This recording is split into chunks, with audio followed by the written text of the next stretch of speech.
Martes 25 de octubre. Del Santo Evangelio según San Lucas. En aquel tiempo Jesús dijo: ¿A qué se parece el reino de Dios? ¿Con qué podré compararlo? Se parece a la semilla de mostaza que un hombre sembró en su huerta.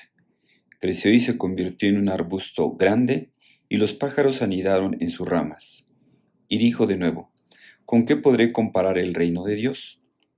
Con la levadura que una mujer mezcla con 3 medidas de harina y se hace fermentar toda la masa.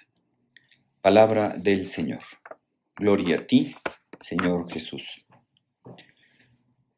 Hermanos, en el Evangelio del día de hoy, San Lucas nos ofrece estos 2 ejemplos de la vida cotidiana que Jesús toma para explicar cómo es el reino de Dios.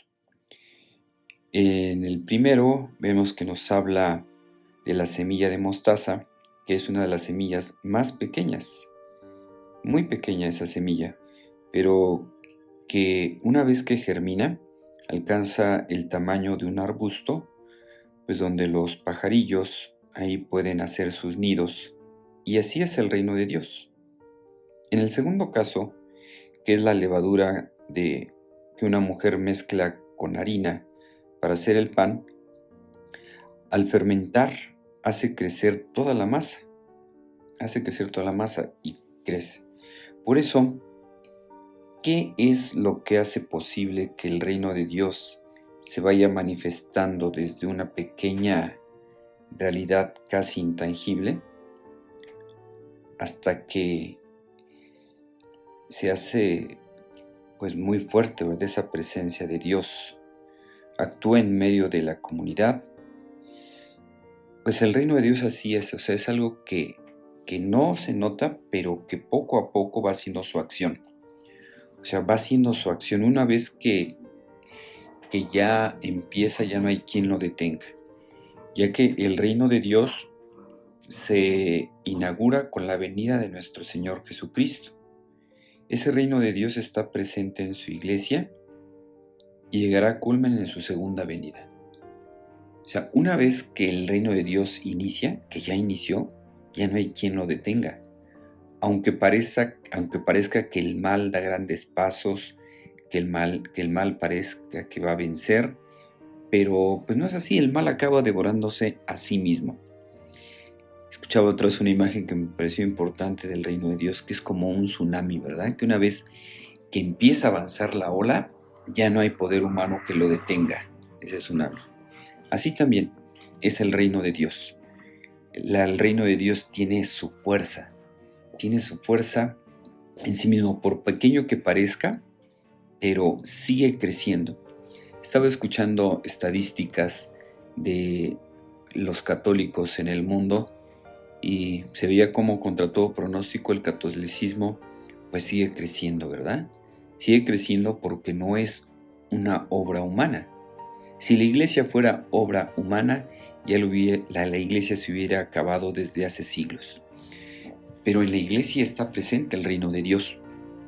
Así que tú y yo también podemos colaborar en la extensión del reino de Dios. El día de ayer que se nos hablaba sobre el DOM, un Domingo Mundial de las Misiones, pues tú y yo también podemos colaborar en la extensión de este reino de Dios. ¿Cómo?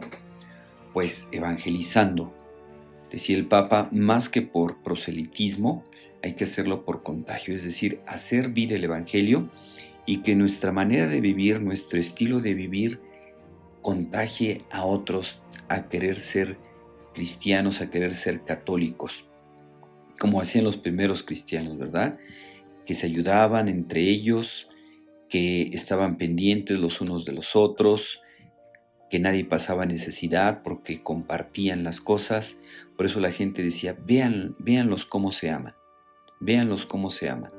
Y esto les llamó mucho la atención a la gente y por eso se convertían al catolicismo. Los primeros cristianos, después del año 70, que fue el momento de la diáspora, ellos por los lugares, pueblos, ciudades donde iban pasando, iban anunciando evangelio con su testimonio de vida. Hacían vida el evangelio. Así que también nosotros estamos llamados a eso, a hacer vida el evangelio.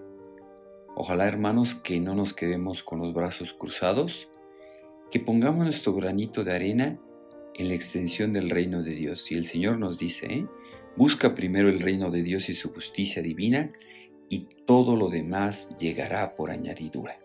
Todo lo demás llegará por añadidura. Así que hagamos todo lo posible para que el reino de Dios crezca, en primer lugar en nosotros, en nuestra familia, en nuestro ambiente de trabajo, que ahí hagamos crecer, hagamos presente ese reino de paz, ese reino de amor, ese reino de gracia, ese reino de santidad, ese reino de verdad. Pues que el Señor nos conceda ser buenos trabajadores de su reino. Les deseo que tengan un feliz día y la bendición de Dios Todopoderoso, Padre, Hijo y Espíritu Santo, descienda sobre ustedes y los acompañe siempre.